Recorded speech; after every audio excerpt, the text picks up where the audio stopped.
akitaki avec un partenaire idéologie pour na kosadere na équipe na ye alinga na motema moko Renaissance Yanani Gilles Boulembi le poumon de la presse bakisala kaya je suis bandal ezalaki ngwaku po mona Renaissance nyoso ayambaki na esengo a bozozwa ndenge bazako yembela ye avec un partenaire idéologie wana avandi na kiti azako tala entraînement ngume. Après quelques minutes avança vers ba joueur pona koyebisa bango maloba ya kitoko kolakisa ke azako soutenir Renaissance à 100%. Sima azwa enveloppe ya minga kilo après mettre na maboko ya entraîneur pe lisusu ayaki na bamai baji biloko ebele po ba jouer tant basala ka entraînement na bango bamela kitoko pona santé ezala toujours kolongonu tala impact ezalaki awa lelo na ye ko s'adhérer officiellement na équipe ya Renaissance au monde bino mongo ndenge plein salemi la que Renaissance dans la Lupemba na ye parce que ngana za d'abord Imania mais tant moment mutu muteyaki to laki na ba hésitation to komeka mituna to kende wapi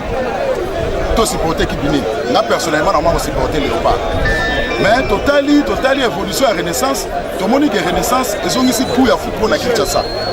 lelo stade Tata Raphaël oyo wana sawa oyo yango comment on sala plein pour la Renaissance donc Renaissance ezongisi coup ya football totali pe na équipe moi Renaissance organisation esali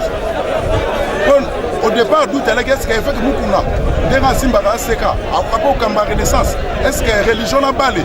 et au simba de komona totali na musika to monique non il faut que mukuna za capable ya aussi ma Renaissance lelo Renaissance lelo tous représentés fila Kinshasa na public Congo que pas la musique Afromi Renaissance peut reprendre un coupe du Congo et que la prochaine édition à CAF parce que organisation ça il y a mon aïe officiellement pour attaquer membres et sympathisants apport la ligue quand on a ça ko chapwa ça ko chapwa na équipe moi soki nzama sali soki moi mai monani to ya na on équipe soki milimo azuma mutu pasi to ko luka aspirer ça na mo cherté ça na orali ma volonté et puis il faut pas oublier que Renaissance mutao kambango ça avec Pascal Mukuna Ibo Sanate avec Pascal Mukuna ACK Bandal Ibo Sanate ndeko Gilles je suis Bandal kozonga na ye Gilles Boulembi je suis Bandal yebake bana ya Renaissance balobaki tokotika oboyete allez ensemble na milimo ba accompagner makolo ti awa na oshwe boswa ndenge ayambaki milimo babeta lisolo pe ba kotina bango kotambola makolo wana population ezoyemba net na filme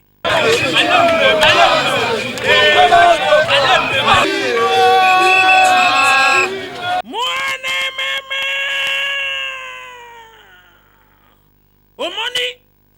tolo balisusu nini libala ya Renaissance na Gilles Boulembi je suis Bandal eze lelo ya lobby pe libela surtout que azali vrai imanien makila yango en tant que véritable imanien il faut kakaza na mukongo ya Renaissance kocha poa na makanisi na mwa loko po esala likamu eyokani